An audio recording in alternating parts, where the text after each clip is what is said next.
Computer बस का क्या यूज होता है ये देखेंगे। तो देखो यहाँ पे द कंप्यूटर बसेस लिख रहा है। ये जो ट्रैक दिख रहे हैं आपको और ये जो कंपोनेंट दिख रहे हैं ये एक मदरबोर्ड है, कंप्यूटर का मदरबोर्ड है। और कंप्यूटर में जो बसेस होती हैं वो कुछ इस टाइप की होती है। आप ये देखिए, ये देखिए यहाँ पे कंप्यूटर बस के तीन प्रकार होते हैं: डाटा बस, एड्रेस बस और कंट्रोल बस। तो डाटा बस का जो काम होता है वो डाटा से रिलेटेड होता है, एड्रेस का एड्रेस से रिलेटेड होता है और कंट्रोल का कंट्रोल से रिलेटेड होता है। आप ऐसे समझिए, ये जो ट्रैक दिख रहे हैं आपको, ये इस टाइप के ट्रैक दिख रहे हैं, ठीक है, ये रास्ता है ना।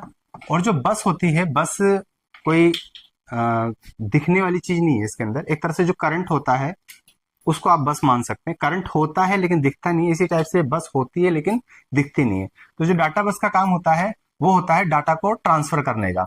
सपोज करिए आपके कंप्यूटर में एक फोल्डर बना है डाउनलोड का और एक फोल्डर बना है रिसेप्शन का, ठीक है।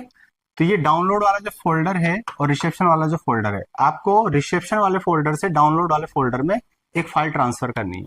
तो ये काम कौन करेगी? डाटा बस, ठीक है। ये काम कौन सी करेगी? डाटा बस।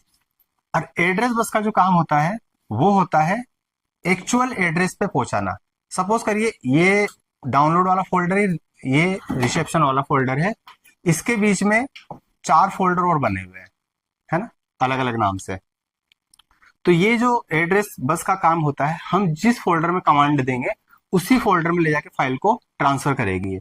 हमने इसको कमांड दिया है कि डाउनलोड से रिसेप्शन वाले फोल्डर में ट्रांसफर कर दो डाटा को, ठीक है। बीच में चार फोल्डर और हैं, उन चार फोल्डर को नहीं देखेगी, कुल मिला के ले जाके आपको रिसेप्शन वाले फोल्डर में ट्रांसफर कर देगी। जैसे कि आप किसी बस से जा रहे हैं, पीवीआर से और मॉल तक जा रहे हैं, है ना, सिनेमा हॉल से और पीवीआर शॉपिंग मॉल तक जा रहे हैं।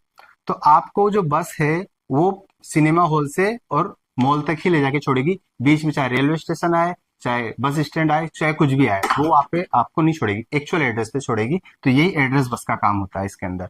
और कंट्रोल बस का जो काम है वो कंट्रोल करती है सिग्नल को, ठीक है। किस चीज को सिग्नल करेगी?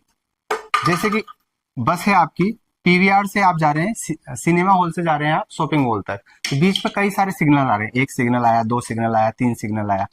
तो ये बस ऐसा तो नहीं है ना कि सिग्नल को तोड़ के और सीधे के सीधे चली जाएगी, है ना। तो एक दुर्घटना हो जाएगी, एक्सीडेंट हो जाएगा, कुछ ना कुछ गड़बड़ हो जाएगी। तो ऐसे ही कंट्रोल बस का काम है कि आपका जब भी सिग्नल होता है उस सिग्नल को क्रॉस नहीं करती है, कंट्रोल करती है उस सिग्नल को, कि वो सिग्नल अच्छे से क्लियर हो जाए, तब ये डाटा को आगे ले जाती है, मतलब कंट्रोल करने का।